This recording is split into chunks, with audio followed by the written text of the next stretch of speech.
খাসির মাংস নিয়ে সন্দেহ, ডাস্টবিন থেকে মাংস, এবার প্রশাসনের দ্বারস্থ অভিযোগকারী। কোথায় গিয়ে থামবে আরামবাগের এই রহস্য? খাসির মাংসের অর্ডার দিয়েছিলেন, খাওয়াও শুরু করেছিলেন নিশ্চিন্তে, কিন্তু কয়েক টুকরো খাওয়ায় পরই নাকি মনে হয় মাংসটা কি সত্যিই খাসির?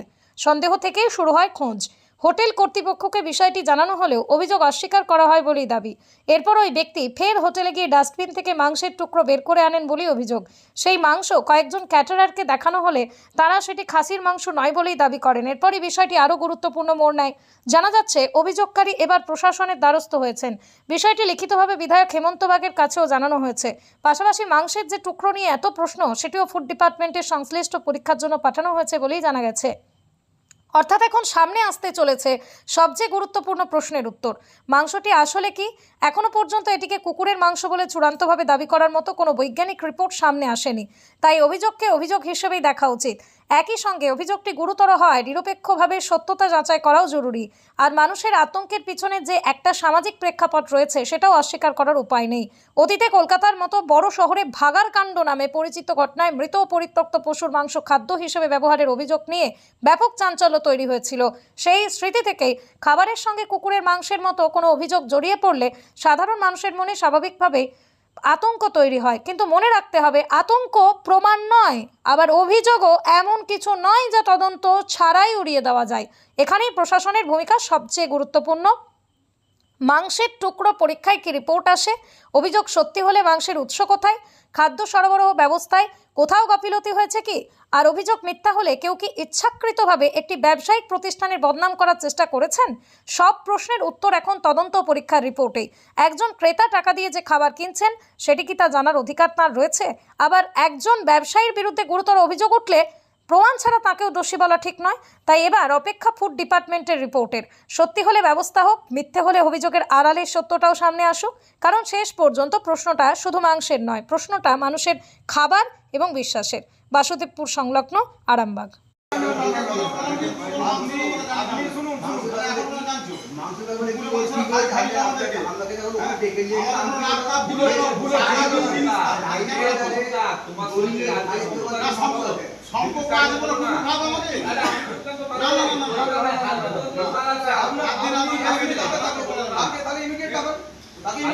চেঁচামেচি এখানে কিছুই না। আমরা দুপুরে খেতে এসেছিলাম 2:30 নাগাদ। তো খেতে এসে যেমন অর্ডার করি, সবজি ভাত অর্ডার করেছিলাম। এবার যেহেতু আরও সবাইকে যেরকম জিজ্ঞাসা করে যে মাছ, ডিম, মাংস কীরকম কী নেবে, আমাদেরকেও জিজ্ঞাসা করেছিলাম। আমরা বললাম 2 প্লেট খাসি মাংস দিই। এবার যথারীতি খাচ্ছি, খেতে খেতে এবার হঠাৎ এটা আমার একটু সন্দেহ লাগে। তো একে জিজ্ঞাসা করি, আমার বন্ধুটাকে। তো ও বলে যে দেখ, এটা খাসির মাংস নয়, কুকুরের মাংস। আমি এবার তো গাড়িতে যেতে যেতে যখন এরকম বলে, আমার অতিরিক্ত সন্দেহ হয়। সেই ব্যাপারে আমি এবার মোবাইলে ইউটিউব দেখতে শুরু করি। আর ঘাঁটতে ঘাঁটতে গুগল করছি, ইউটিউব খুলতে খুলতে যখন দেখি যে হ্যাঁ সত্যি করেই এটা এরকম দেখাচ্ছে, তখন আমি ফের আবার এখানে আসি। এসে ওনাদিকে বলি যে আপনাদের যে ডাস্টবিন যেখানেতে ব্যবহার করেন, ওই জায়গাটা আমাকে একবার দেখা। তো এনারা অস্বীকার করে, যে বলে যে আমাদের পৌরসভা থেকে নাকি নিয়ে চলে গেছে। তো আমরা জানি যে পৌরসভা থেকে যথারীতি সকালে একবার আসে, সন্ধ্যায় একবার আসে। সেই ক্ষেত্রে আমরা যখন একটু জোর করতেই আমাদেরকে নিয়ে গেল। নিয়ে যেয়ে এবার আমি নিজেই ওখানে খুঁজেছি, ডাস্টবিন খুঁজে আমি এই পিসটাকে আবার বার করে যখন আমি নিয়ে যেতে চাই, তখন আমাদেরকে বাধা দেয় যে না, এরকম নিয়ে যাওয়া যাবে না, এই সেই অমুক তমুক আমাদের বিভিন্ন রকম কথা বলে। তার সাথে আমরা জোর করে এটা নিয়ে চলে যাই। নিয়ে যে আমরা বিভিন্ন জায়গায় দেখাই, আমাদের বিভিন্ন বন্ধুবান্ধব যারা এইসব ক্যাটারিংয়ের কাজ করে বা রান্নাবান্না করে, সেই ধরনের সবাইকে দেখাই। তারা যতজনকে দেখিয়েছি সবাই কিন্তু বলছে যে না, এটা খাসির কোনো অংশ হতে পারে। ঠিক আছে, এবার তারপরে তো আমি যখন আবার গুগল করতে শুরু করি বা ইউটিউবে দেখতে শুরু করি, আমি ভিডিও আমার কাছে রয়েছে, আমি দেখাতেও পারি। তো আপনারা দেখলে বুঝতে পারবেন। আপনারা যখন এলেন ওনাদের সঙ্গে দ্বিতীয়বার কথা বলতে, ওনারা কি বলছেন আপনাকে? ওনারা প্রথম তো অস্বীকার করতে চান না, আমাদের এখানে হয়নি, আমাদেরকে যে মাংস সাপ্লাই দেয় সে করতে পারে। এই যে প্রথমে তো স্বীকারই করেননি। যখন এটা খুঁজে পেয়েছি, তখন ওনারা বলছেন যে না, আমাদের প্রবলেম নয়, তো যে মাংস সাপ্লাই দিয়েছে তার সমস্যা। ঠিক আছে, সেটা আপনাদের ম্যাটার। কখন খেতে এসেছিলেন? ওই 2:30 নাগাদ থেকে কি কি নিয়েছিলেন খাবার? আমাদের খাবারে ছিল ভাত ছিল, ডাল ছিল, 2 রকম সবজি ছিল, আলু ভাজা ছিল, খাসির মাংস ছিল, চাটনি ছিল। খাসির মাংস প্লেট? 2 প্লেট নিয়েছিল। কত টাকা দিল? টোটাল হয়েছিল সম্ভবত 1050 টাকা। 1010 টাকা হয়েছিল, 1000 টাকা। এখন কি চাইছেন? এখন চাইছি, দেখুন যেহেতু হয়ে গেছে, আমি চাইবো প্রশাসনের কাছে যে ব্যাপারটা যেন খতিয়ে দেখা হয়। আজকে আমাদের সাথে হয়েছে, ভবিষ্যতে অন্য কারোর সাথেও হতে পারে, বা হয়তো দেখা যাচ্ছে দীর্ঘদিন হয়ে আসছে, সেটা কাজে নজরে আসেনি, আজকে আমাদের নজরে এসেছে। আপনার সামনে ওনারা যখন মাংস বিক্রেতার সাথে কথা বললেন, উনি কি আসার জন্য প্রস্তুত হয়েছেন? বলতে পারবো না, সেটা ওনাদের সাথে ফোনে কথা হলো, কি মাংস কথা সঙ্গে হলো। কুকুরের মাংস আপনি যেটা অভিযোগ করছেন কুকুরের মাংস এর খাবারের টেস্ট কি তফাৎ?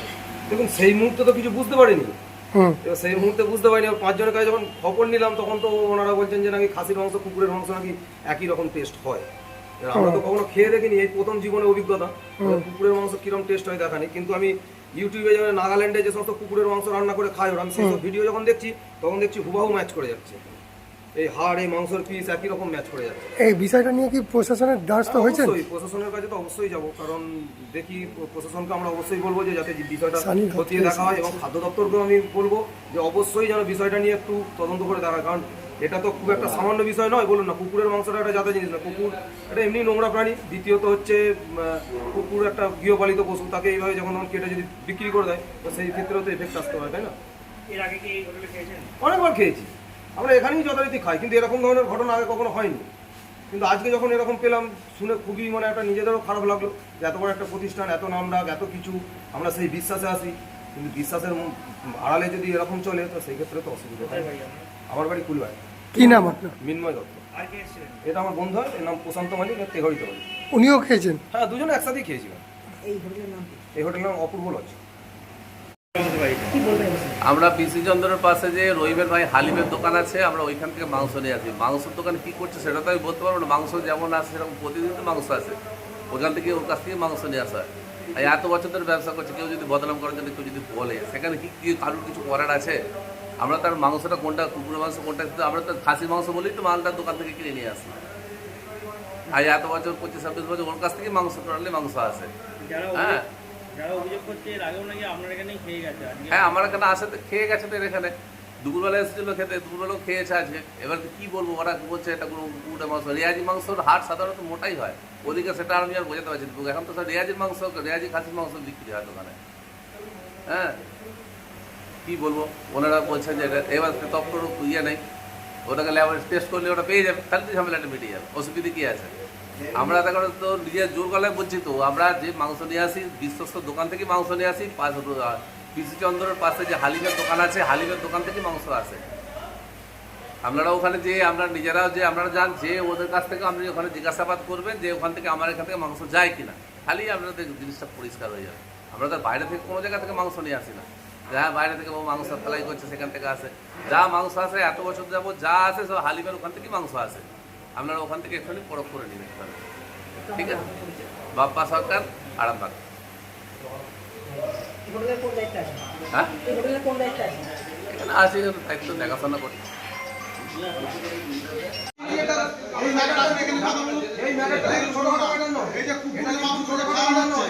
কুকুরের মাংস এইটা তো খাসির মাংস।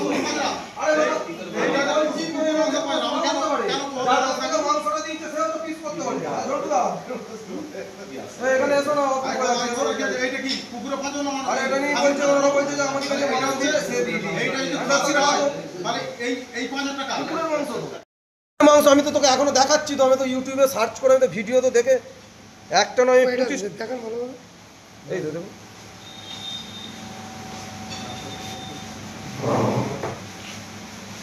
এই দেখ, এইটা দেখা আর এই ভিডিওটা দেখা, দুটোকে পাশাপাশি রেখে দেখা। দাঁড়া, কুকুরের নাগাল্যান্ডের কুকুরের মাংসের ভিডিও, এই দুটো হাড়ের মধ্যে তফাৎ আমাকে একটু বলে দে। আমি পজ করেছি, দুটো হাড়ের মধ্যে একটু তফাৎটা আমাকে বলে দে।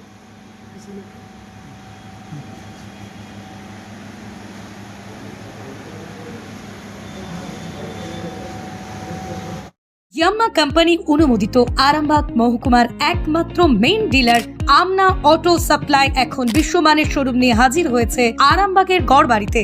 বাইক ও স্কুটারের লেটেস্ট কালেকশন ন্যায্য মূল্যে পেয়ে যাবেন আমাদের এখানে। অত্যাধুনিক মেশিন, কম্পিউটারের সাহায্যে গাড়ির সমস্ত ফল্ট চিহ্নিত করা এবং কোম্পানির ট্রেনিং প্রাপ্ত মেকানিক দ্বারা গাড়ির সার্ভিসিং করার সুব্যবস্থা রয়েছে। একই ছাদের তলায় রয়েছে ইয়াম্মা কোম্পানির অরিজিনাল স্পেয়ার পার্টস এর বিরাট কালেকশন। এখানেই শেষ নয়, ইয়াম্মা কোম্পানির unbreakable helmet, riding jackets, gloves, T শার্টেরও বিরাট কালেকশন রয়েছে। তাই বাইক মানি হলো জাপানি ইয়াম্মা, আর ইয়াম্মা মানি হলো আমনা অটো সাপ্লাই। 35 বছর ধরে আপনাদের জীবন পথের সঙ্গী।